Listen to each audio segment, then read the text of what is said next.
దేవుని పరిశుద్ధ నామమునకు మహిమ కలుగును కాక. దేవుడిచ్చినటువంటి ఈ మరో తరుణమును బట్టి దేవాతి దేవునికి వందనాలు స్తోత్రాలు చెల్లిస్తూ ఉన్నాను. ఈరోజు మన వాక్యము 37వ కీర్తన 31వ వచనం. వారి దేవుని ధర్మశాస్త్రము వారి హృదయములో ఉన్నది, వారి అడుగులు జారవు. వారి దేవుని ధర్మశాస్త్రము వారి హృదయములో ఉన్నది, వారి అడుగులు జారవు.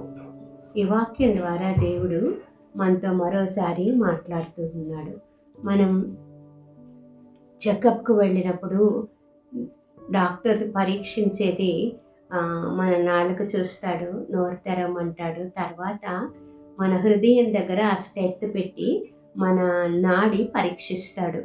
మన హృదయం ఎలా కొట్టుకుంటుందో, కరెక్ట్గా కొట్టుకుంటుందో లేదో అనేది ఆయన పరీక్షిస్తాడు. అలాగే మన డివైన్ డాక్టర్ కూడా మన హృదయం దగ్గర తన చెవిని పెట్టి వింటే ఆయనకు ఏం వినపడుతుంది అని.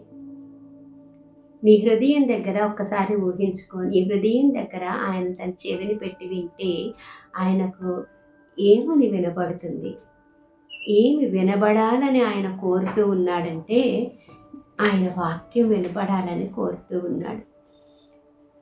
ఎప్పుడైతే నీ హృదయం ఆయన వాక్యంతో నిండి ఉంటుందో ఆయనకు ఆ చప్పుడు వాక్యం వినపడుతుంది.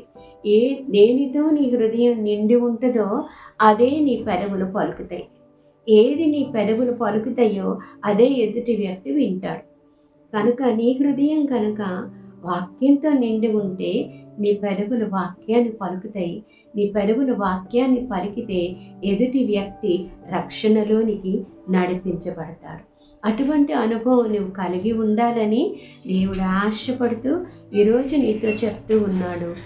దేవుని ధర్మశాస్త్రము నీ హృదయంలో ఉంటే నీ అడుగులు జారవు అని చెప్తున్నాడు. ఎందుకంటే ఆ వాక్యం నిన్ను నడిపిస్తూ ఉన్నప్పుడు, సత్యమైన ఆ వాక్యం నిన్ను నడిపిస్తూ ఉన్నప్పుడు నీ అడుగులు జారవు. నువ్వు కరెక్ట్గా నడుస్తావు, స్ట్రైట్గా నడుస్తావు, తిన్నని మార్గంలో నడుస్తావు.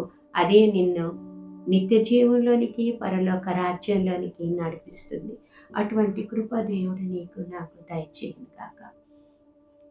పరిశుద్ధుడైన మా పరలోక ప్రియ తండ్రి, నీ ఘనమైన నామానికి వందనాలు నాయనా.